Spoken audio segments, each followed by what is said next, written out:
Good morning, all of you.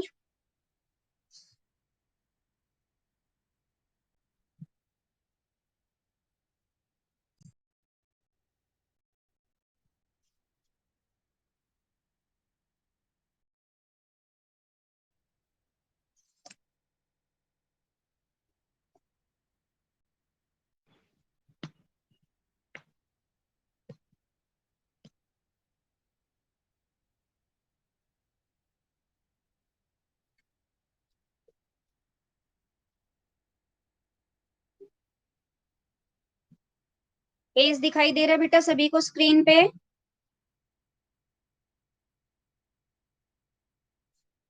हाँ जी। ये नमन, नमन बेटा। हाँ बेटा। हाँ बेटा, रीडिंग लगाइए नमन।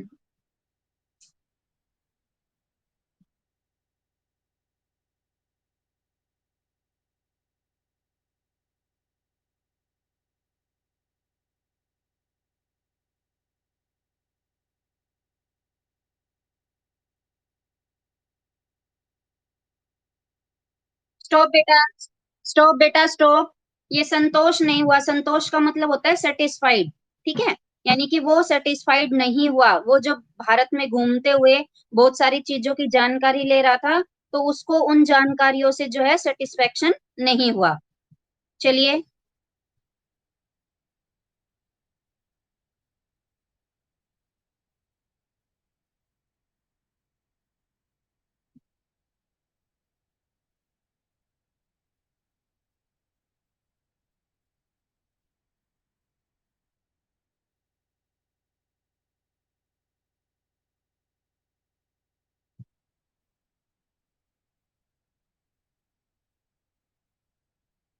हम्म। मैं बेटा, मैं अपने वर्ग।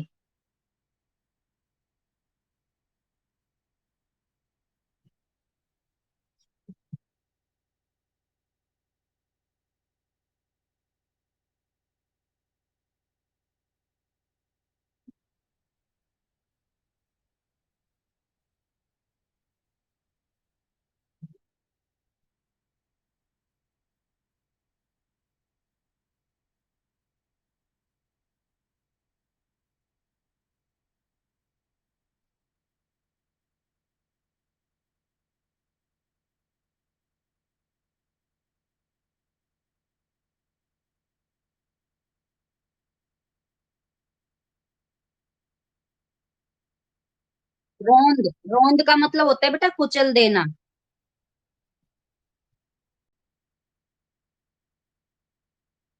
चलो बेटा नमन, स्टॉप बेटा, मैं पढ़ती हूँ। नमन बेटा, बच्चे बोल रहे हैं कि है ना, उनके पास आवाज नहीं आ रही। ठीक है, मैं पढ़ती हूँ। देखो बेटा, मैं पढ़ रही हूँ शुरू से। भारत की तलाश। मेरी आवाज आ रही है अभी? हाँ जी। चलो, कुछ बच्चों के पास नहीं आ रही थी नमन की आवाज। मैं पढ़ रही हूँ दोबारा से। पेज नंबर 9, भारत की तलाश। पुस्तकों, प्राचीन स्मारकों और विगत सांस्कृतिक उपलब्धियों ने मुझमें एक हद तक भारत की समझ तो पैदा की, लेकिन मुझे उससे संतोष नहीं हुआ। न ही मुझे वह उत्तर मिला जिसकी तलाश मैं कर रहा था। यानी कि जो पंडित जवाहरलाल नेहरू थे, वो भारत के अनेक स्थानों पर जानकारियां इकट्ठी करने के लिए घूम रहे थे। उनके मन में जो है अतीत भारत को लेकर बहुत सारे प्रश्न उठ रहे थे, तो वो उनका उत्तर तलाश कर रहा था, लेकिन उनको जो है सेटिस्फेक्शन वाला आंसर जो है कहीं से भी नहीं मिल रहा था। वर्तमान मेरे लिए और मुझ जैसे बहुत से लोग और लोगों के लिए मध्ययुगीनता, भयंकर गरीबी एवं दुर्गति और मध्य वर्ग की कुछ कुछ सतही आधुनिकता का विचित्र मिश्रण है। अब वो जहां जहां घूम रहे थे, उनको कहीं तो भयंकर गरीबी दिख रही थी, कहीं जो मीडियम लोग थे वो किस तरह से अपना जीवन यापन कर रहे थे, इस तरह के उन्हें भारत में जो है, मतलब कि हर चीज का मिश्रण, जो जानकारियां थी जीवन से संबंधित, वो मिश्रित जानकारियां उनको जो है मिल रही थी।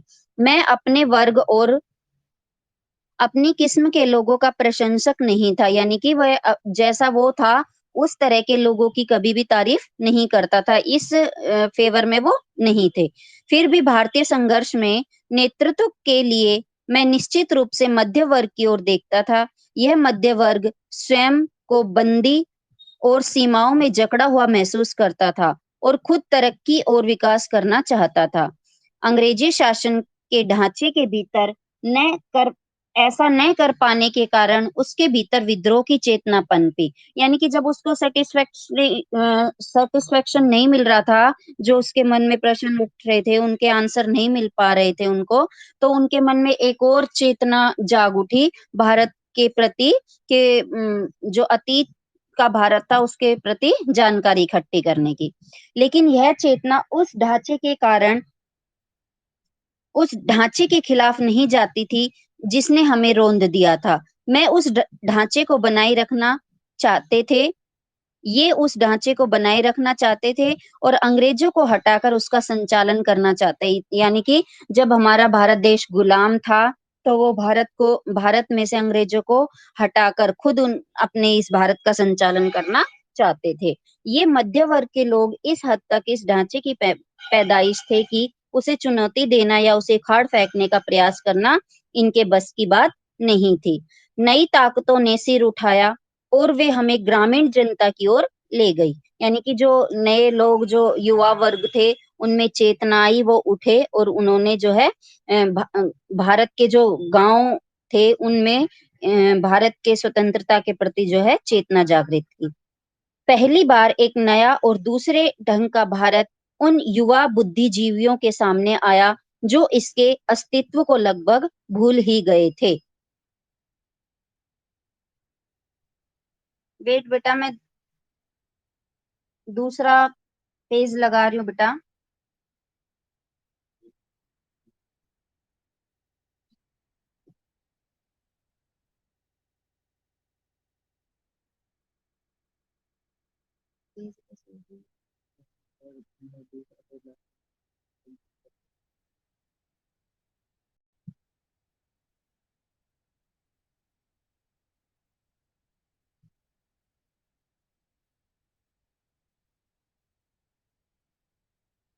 आगे बेटा सेकंड पेज स्क्रीन पे।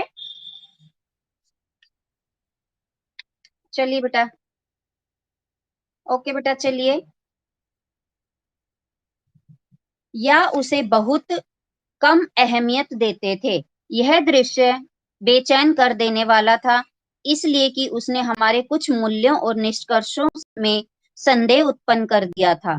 तब हमने भारत के वास्तविक रूप की तलाश शुरू की और इससे हमारे भीतर इसकी समझ और द्वंद दोनों ही पैदा हुए। समझ और द्वंद यानी कि जो गलत हो रहा था, देखो बेटा, सही और गलत के बीच में जब हम फंस जाते हैं तो उसको क्या बोलते हैं? द्वंद। मतलब कि दो चीजों के बीच में असमंजस्य जो होता है वो द्वंद होता है। ठीक है। एक तो वो पहले की बातें सुनकर जो है जानकारियां इकट्ठी कर रहे थे, लेकिन जो वर्तमान भारत था उसको देखकर उनको वो जानकारियां झूठी लग रही थी, तो वो द्वंद में जो स्थिति पैदा हुई उससे लड़ने की अब कोशिश कर रहे थे। कुछ लोग इस ग्रामीण समुदाय से पहले से परिचित थे, इसलिए उन्हें कोई नया उत्तेजक अनुभव नहीं हुआ। कि कुछ लोग जो गांव के लोगों को जगाने के लिए जो आगे आए, उनको पता था कि गांव का माहौल कैसा है, तो उनको पता था, इसलिए उनके लिए ये एक्सपीरियंस जो है कोई ज्यादा नया नहीं था। पर मेरे लिए यह सही अर्थों में नई तलाश के लिए यात्रा थी। जो पंडित जवाहरलाल नेहरू थे, उनको गांव के बारे में ज्यादा नहीं पता था, तो उनके लिए ये क्या था? एक अच्छा और नया एक्सपीरियंस था। गोया कि मुझे बराबर अपने लोगों की असफलताओं और कमजोरियों का दर्द भरा एहसास रहता था, पर भारत की ग्रामीण जनता में कुछ ऐसा था जिसे परिभाषित करना कठिन है, पर उसने मुझे बराबर आकर्षित किया। उनमें कुछ ऐसी बात थी जो मध्य वर्ग में अनुपस्थित थी। अब जो ग्रामीण लोग थे, मध्य वर्ग कौन से होते बेटा? मीडियम लोग, ठीक है। और गांव के लोग तो जो पंडित जवाहरलाल नेहरू थे वो कह रहे थे कि मुझे गांव के लोगों में कुछ अच्छी बातें दिखी जो कि मध्यम वर्ग के लोगों में नहीं थी। मैं आम जनता की अवधारणा को काल्पनिक नहीं बनाना चाहता। मेरे लिए भारत के लोगों का अपनी सारी विविधता के साथ वास्तविक अस्तित्व है। उनकी विशाल संख्या के बावजूद मैं उनके बारे में अनिश्चित समुदायों के नहीं, व्यक्तियों के रूप में सोचने की कोशिश करता हूँ। चूंकि मैंने उनके उनसे बहुत अपेक्षाएं नहीं रखी थी, शायद इसलिए मुझे निराशा भी नहीं हुई। अब जो गांव के लोग थे वो पढ़े लिखे नहीं थे, मतलब कि बहुत सारे लोग बेरोजगार थे, सिर्फ कृषि करके ही अपना जीवन यापन करते थे। तो जो पंडित जवाहरलाल नेहरू थे वो गांव के लोगों से ज्यादा एक्सपेक्टेशन नहीं रखते थे, तो इसलिए जब उनको वहां से कुछ नहीं मिला तो उनको ज्यादा निराशा भी नहीं हुई थी। मैंने जितनी उम्मीद की थी उससे कहीं अधिक पाया, यानी कि जो पंडित जवाहरलाल नेहरू थे वो ग्रामीणों से बहुत ही कम पाने की उम्मीद रखते थे, जीरो के बराबर, लेकिन फिर भी उन्हें वहां से कुछ मिल गया था, यानी कि उन्होंने अपनी उम्मीद से ज्यादा वहां से पाया। मुझे सूझा कि इसका कारण और इसके साथ ही उसमें जो एक प्रकार की दृढ़ता और अंतः शक्ति है, उसका कारण भारत की प्राचीन सांस्कृतिक परंपरा है, जिसे उन्होंने कुछ अंशों में अब भी बचाए रखा है। पिछले 200 वर्षों में उन्होंने जो अत्याचार झेला है, बहुत कुछ तो उसी के कारण समाप्त हो गया, फिर भी कुछ तो ऐसा बच रहा है जो सार्थक है, और उनके साथ बहुत कुछ ऐसा है जो निरर्थक है, अनिष्टकर है। अब जो अंग्रेज थे, जो बाहर बाहर के लोग थे, उन्होंने भारत पर बहुत सारे अत्याचार किए, बहुत सारी चीजों को नष्ट कर दिया, लेकिन फिर भी भारत में ऐसी अनगिनत चीजें अभी भी बची हुई थी जो कि सार्थक थी, अनिष्टकर थी, यानी कि उनके बिहाफ पर जो है हम अतीत के भारत की जानकारियों को जुटा सकते हैं और अपने भारत को फिर से सुदृढ़ बना सकते हैं। अब अगला टॉपिक आ रहा है बेटा, भारत माता। अक्सर जब मैं किसको बोलते हैं भारत माता बेटा? भारत माता हमारी भारत की भूमि को बोलते हैं, ठीक है। अक्सर जब अक्सर जब मैं एक के बाद एक सभा में जाता तो श्रोताओं से मैं अपने इस देश की चर्चा करता। सभाओं में मतलब जो पंडित जवाहरलाल नेहरू थे वो आंदोलनों में भाग लेते रहते थे, तो सभाएं वगैरह करते रहते थे, तो वो कह रहे हैं कि जब भी मैं सभाओं में जाता तो मैं श्रोताओं से अपने देश की चर्चा करता, हिंदुस्तान की और भारत, और साथ ही भारत की जो जाति के संस्थापक भरत के नाम पर आधारित इसका प्राचीन नाम है। अब भारत का नाम किस राजा के नाम पर पड़ा, वो इस लाइन में आंसर आ रहा है, राजा भरत के नाम पर, ठीक है। मैंने शहरों में ऐसा कम किया क्योंकि वहां के श्रोता अपेक्षाकृत आधुनिक थे। आधुनिक क्या होते हैं बेटा? आधुनिक बताइए क्या होता है? अपडेटेड जिसको बोलते हैं ना बेटा, वो होते हैं आधुनिक, ठीक है। कि जो गांव के लोग होते हैं वो पढ़े लिखे नहीं होते, तो यहाँ पर क्या बोला है, शहरों में ऐसा कम किया, यानी कि जब वो गांव में सभाएं करते थे तो वो वहां पर ज्यादा पुराने भारत की या वर्तमान भारत की ज्यादा बातें करते थे, शहरों में उन्होंने ऐसा नहीं किया क्योंकि शहर के लोग पहले से ही अपडेटेड होते हैं और वे अधिक दमदार भाषण की अपेक्षा करते हैं, यानी कि वो पुरानी बातें सुनने के पक्ष में नहीं रहते। कौन बेटा? शहरी लोग। तो वहां पर जो शहरी लोग होते हैं वो ऐसा कुछ चाहते हैं भाषण में, जो भी वक्ता जो होता है उसके भाषण में शहरी लोग ऐसा कुछ चाहते हैं जो उन्होंने पहले ना सुना हो और ना देखा हो, यानी कि भाषण दमदार चाहते थे, पर सीमित नजरिए वाले, यानी कि सीमित नजरिए वाले मतलब कम शब्दों में ज्यादा जानकारी वो वक्ता से प्राप्त करना चाहते थे, ठीक है। अभी देखिए बेटा स्लाइड पे मैं नेक्स्ट पेज कर रही हूँ।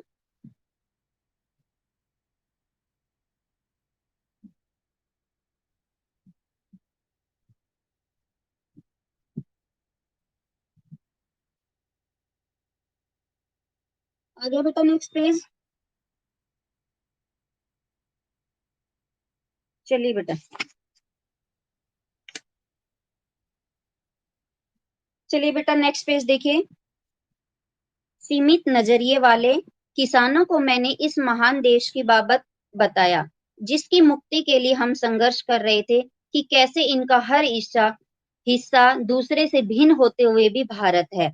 मैंने उन्हें उत्तर से दक्षिण और पूरब से पश्चिम तक किसानों की सामान्य समस्याओं की जानकारी दी और उस स्वराज्य की भी जो कुछ विशेष लोगों के लिए नहीं, सब के लिए, भारत के हर हिस्से के लिए एक सा होगा। मैंने उन्हें सुदूर उत्तर पश्चिम में खैबर पास के कन्याकुमारी या केप कोमरिन तक अपनी यात्रा के बारे में बताया। मैंने बताया कि कैसे हर जगह मुझे किसानों ने एक जैसे सवाल पूछे, क्योंकि उनकी समस्याएं समान थी। अब जब पंडित जवाहरलाल नेहरू जो है ग्रामीण लोगों के बीच में जब सभाएं करते थे, तो वो जो ग्रामीण लोग सभी क्या होते हैं, किसान होते हैं। तो उनकी किसान लोगों की सभी की समस्याएं एक होती है। कैसे होती है उनकी समस्याएं? जैसे जो उनकी पैदावार होती है वो अंग्रेज ले लेते थे, उनको कृषि के साधन नहीं देते थे, तो इस तरह की उनकी सभी की समस्याएं जो है कॉमन होती थी। तो वो शहरी लोगों से यही कह रहे थे कि मैं जहां पर भी जाता था, मुझे सभी किसानों की समस्याएं जो है एक जैसी साधारण सी लगती थी, और वो मुझसे एक जैसे ही सवाल पूछते थे, क्योंकि उनकी समस्याएं समान थी। गरीबी, कर्ज, निहित स्वार्थ, जमींदार महाजन, भारी लगान और कर, पुलिस के अत्याचार, और ये सब उस ढांचे में लिपटे हुए थे जिसे हमारे ऊपर विदेशी हुकूमत ने आरोपित किया था। यानी कि जो अभी बेटा ऊपर जो बहुत सारे वर्ड आए हैं, गरीबी, कर्ज, जमींदार, भारी लगान, ये कर, टैक्स जो होते हैं, वो सभी जो है विदेशी हुकूमत जो थे, विदेशी लोग जो थे, जो शासन चला रहे थे उस टाइम पे, ये लोग जो है ग्रामीण किसानों से सभी जो है जबरन वसूल करते थे, जबरदस्ती। ठीक है। साथ ही यह भी कि राहत भी सबके लिए आनी चाहिए, और सभी जो किसान वर्ग जो इस चीज से पीड़ित थे, इस चीज को भोग रहे थे, वो सभी चाहते थे कि उनको राहत मिले। मैंने इस बात की कोशिश की कि वे भारत को अखंड मानकर उसके बारे में सोचे, साथ ही थोड़ा बहुत उस विराट विश्व के बारे में भी सोचे जिसके हम एक हिस्से हैं। यह काम बहुत आसान नहीं था। अब पंडित जवाहरलाल नेहरू ने जो है ग्रामीणों की जो समस्याएं सुनी, किसानों की जो समस्याएं सुनी, उससे उनके मन में जो है उनमें सुधार लाने के लिए बहुत जो है एक ज्वाला सी, एक जागरूकता आई, और उन्होंने सोचा कि मुझे ये काम करना है। लेकिन उन्होंने यह भी सोचा कि इनमें बदलाव लाना जो है आसान काम नहीं है। फिर वो बोले कि पर उतना मुश्किल भी नहीं था जैसा मैंने सोचा था। हमारे प्राचीन महाकाव्यों, पुरागाथाओं और दंत कथाओं की उन्हें पूरी जानकारी थी। इस साहित्य ने अपने देश की अवधारणा से उन्हें परिचित करा दिया था। इन लोगों में से हमेशा कुछ ऐसे होते थे जिन्होंने भारत के चारों कोनों में स्थित धार्मिक स्थलों की यात्रा की थी। कभी कभी जैसे ही मैं किसी सभा में पहुंचता था, मेरे स्वागत में अनेक कंठों का स्वर गूंज उठता था, भारत माता की जय हो। अब यहाँ पर क्या है, जब पंडित जवाहरलाल नेहरू जो है सभाओं को संबोधित करते थे, जैसे ही वो सभाओं में एंट्री करते थे, तो उनका स्वागत जो है भारत माता की जय नामक नारे से उनका स्वागत किया जाता था। मैं उनसे अचानक प्रश्न कर देता कि इस पुकार से उनका क्या आशय है। मेरा प्रश्न उन्हें मनोरंजक लगता और चकित करता। उनकी ठीक ठीक समझ में नहीं आता कि वे मुझसे क्या जवाब दें, और तब वे एक दूसरे की ओर और फिरी मेरी ओर ताकने लगते। यानी कि जब वो उनसे प्रश्न पूछते थे भारत माता की जय वाले नारे से रिलेटेड, तो लोग जो है उनकी ओर उत्सुकता से देखते थे, और उनसे बार बार यही प्रश्न पूछते थे कि आप क्या पूछना चाह रहे हो। मैं बार बार सवाल करता जाता। आखिर एक हट्टा कट्टा जाट, जिसका न कोई न जाने कितनी पीढ़ियों से मिट्टी से अटूट नाता है, जवाब में कहता कि यह भारत माता हमारी धरती है, भारत की प्यारी मिट्टी। मैं फिर सवाल करता, कौन सी मिट्टी? उसके अपने गांव के टुकड़े या जिले और राज्य की? बेटा अगला पेज कर रही हूं मैं, ये पेज कंप्लीट हो गया है, पेज नंबर 11।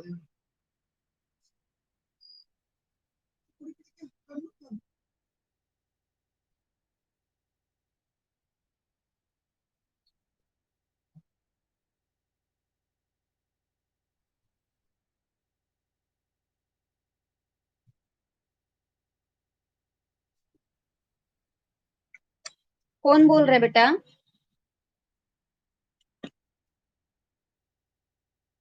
पारस। चलो बेटा करो, देखती हूँ बच्चों के पास आवाज जाती है नहीं जाती। करना, रीड करना।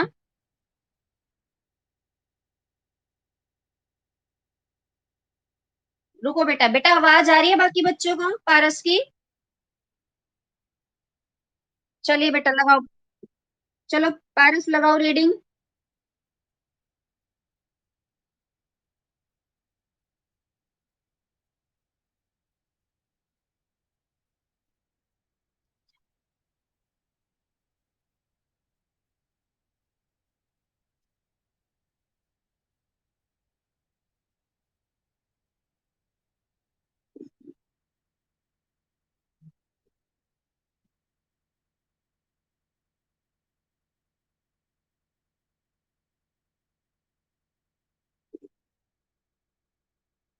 बेटा किसी बच्चे का, रुको स्टॉप बेटा पारस, किसी बच्चे का माइक ऑन है बेटा, ऑफ कीजिए।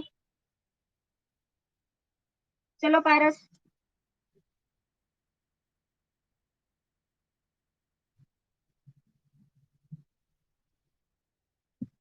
चलिए पारस बेटा करिए रीडिंग।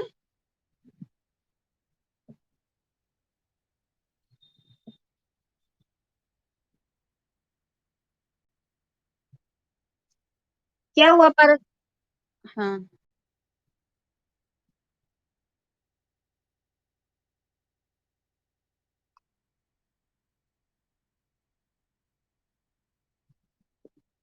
मुहैया करवाते थे, करते थे, मुहैया मतलब पहुंचाना।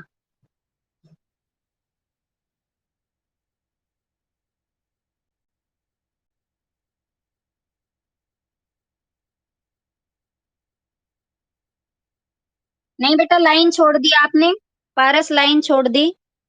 सबसे अधिक महत्व है, वह है भारत की जनता, ये लाइन छोड़ दी।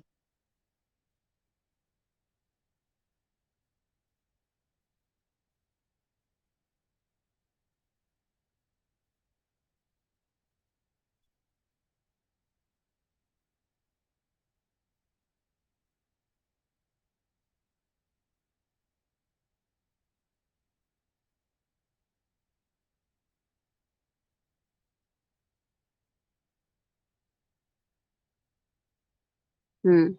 अब बेटा रुको, रुको पारस। अब जब पंडित जवाहरलाल नेहरू जो है लोगों से प्रश्न पूछते थे, वो आंसर देते थे, तो उसमें लोग यही कहते थे कि जो ये भारत की जनता है यही सब कुछ है, और हमारे लिए जो भारत की धरती है वही हमारे लिए क्या है, हमारी माता है। यानी कि हम उस पर जो है अच्छे से अपना कृषि का कार्य करके अन्न उपजा कर अपने जीवन यापन जो है अच्छे से कर सकते हैं। यानी कि कहने का मतलब ये है बेटा, जो भारत के लोग जो थे, जब पंडित जवाहरलाल नेहरू उनसे प्रश्न करते थे, तो वो घुमा फिरा कर सिर्फ इसी बात पर अपने अड़िग रखते थे कि भारत के लोग और भारत की धरती जो है यही जो है हमारे लिए सब कुछ है।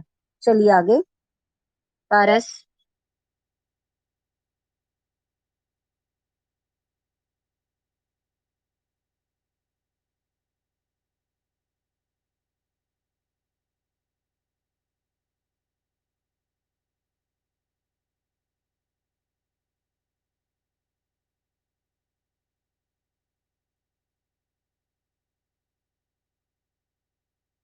हाँ, जब बेटा, जब पंडित जवाहरलाल नेहरू नेहरू बार बार उनसे यही कहते भाई तुम ही सब कुछ हो, अब भारत की जनता कौन है, कि पहले जो था कृषि का कार्य ही ज्यादा था। अब तो बहुत सारी टेक्निक आ गई है, बहुत सारे काम होते हैं हमारी इंडिया में। पहले जो है 80% लोग जो है क्या खेती ही करते थे, तो जो किसान लोग थे उन्हीं को उन्होंने सब कुछ माना। और जब उन लोगों के दिमाग में ये बात अच्छे से बैठ गई कि हम ही सब कुछ है, कि हम भारत में जो है कमाई का जो साधन होते हैं वो हमारे द्वारा ही होता है, तो वो अपने आप को बहुत ही महान समझने लगे और उनको अपनी वैल्यू का पता चला। और वो जो है अच्छे से अब अपने काम को दुगने उत्साह के साथ अपने कृषि कार्य को जो है करने लगे। ठीक है। चलो बेटा आज यहाँ तक ही रीडिंग लगाते हैं, बाकी कल लगाते हैं, कल इस चैप्टर को पूरा कर देंगे। बाकी अभी पीछे से किसी को कुछ पूछना हो, पिछले कामों से, जो पिछले आज तक जो काम हो चुका है उसमें से किसी को कुछ पूछना हो तो पूछिए। और किसी को कुछ भी पूछना हो क्लास से रिलेटेड, टाइम टेबल या कुछ भी, वो पूछिए बेटा। 5-7 मिनट है, आपकी पिछली प्रॉब्लम सोल्व करते हैं।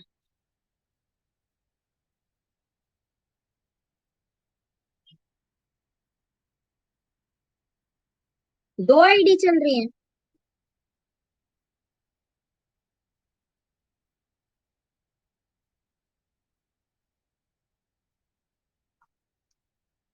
चेक करती हूँ बेटा, मेरे को तो नहीं पता ऐसा कैसे हो गया।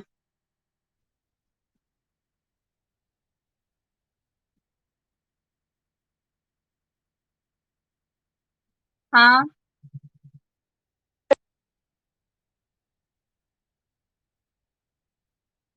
अभी तो मैंने बेटा अपनी ये ऑन की है, वीडियो ऑन की है, स्लाइड हटा के।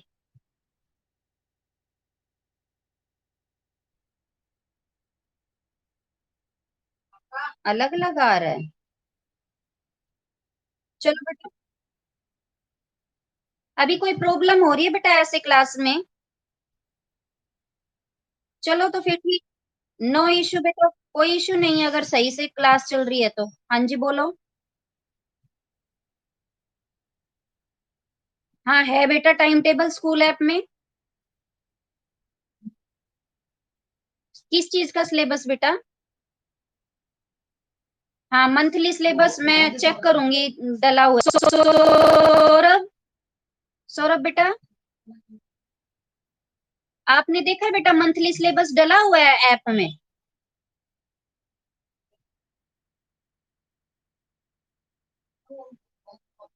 चलो ठीक है, अभी मैं अपना हिंदी का बताती हूँ। जब ये हमारा चैप्टर खत्म हो जाएगा ना, तो हमारा मई का जो हिंदी का सिलेबस है वो कंप्लीट हो जाएगा। ये लास्ट चैप्टर चल रहा है हमारे मई के सिलेबस का। ठीक है।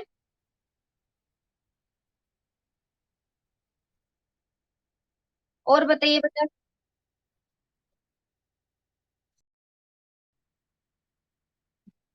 अभी कोई मैसेज नहीं है बेटा हमारे पास, जब मैसेज आएगा तो बता देंगे आपको।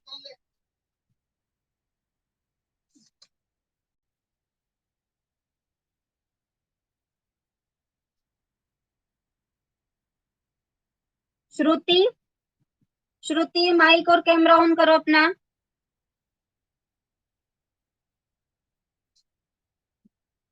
काम कर रखा है आपने रिटर्न वर्क? है अभी पास में नोटबुक? अभी पास में लेके बैठे हो बेटा? दिखाना, दिखाओ अपनी नोटबुक दिखाना।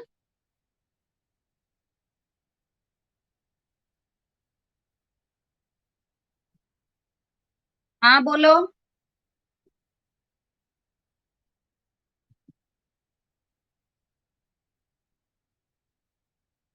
ओके बेटा।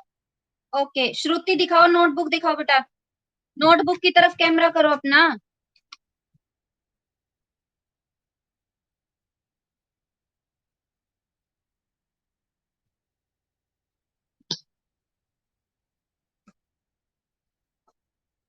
इतनी देर नहीं श्रुति बेटा, जल्दी दिखाओ। मैंने ये कहा था अगर आप लेके बैठे हो तो दिखा दो, मैंने ये थोड़ी कहा था उठ के लेके आओ नोटबुक। दिखाओ।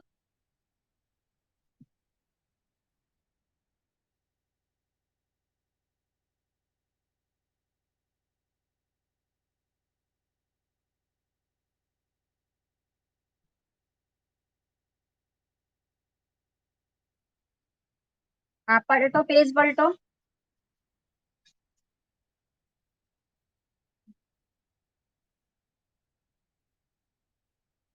ठीक है। ठीक है ओके बेटा। हम कौन है ये? पीयूष, रोज ही आप दिखाते हो और बच्चों की तो टर्न आने दिया करो।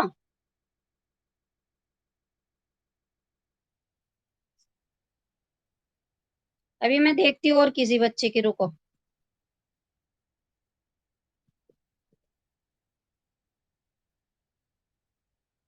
हाँ मेरे को पता है जिनकी, मैंने चेक कर ली। नितेश, नितेश कैमरा और माइक ऑन करो।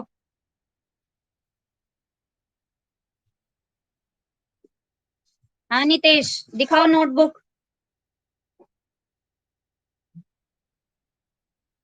माइक ऑन करो नितेश।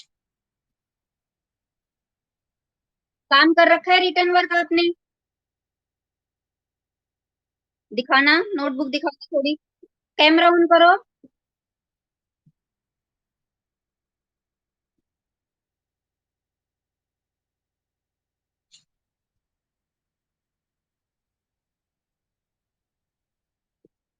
हाँ ठीक है दिखाओ।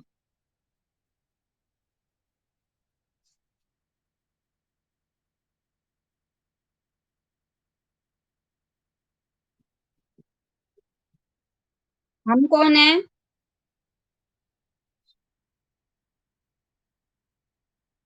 दिखा तो सही नितेश, कैमरा तो ऑन कर। कैमरा ऑन करो नितेश। हम्म। फिफ्थ चैप्टर दिखाओ, फिफ्थ सिक्स चैप्टर दिखाओ, रीडर है ना ये? ग्रामर। लास्ट वाला चैप्टर दिखाओ। हाँ, लास्ट चैप्टर दिखाओ। कैमरा क्यों ऑफ कर देते हो बार बार?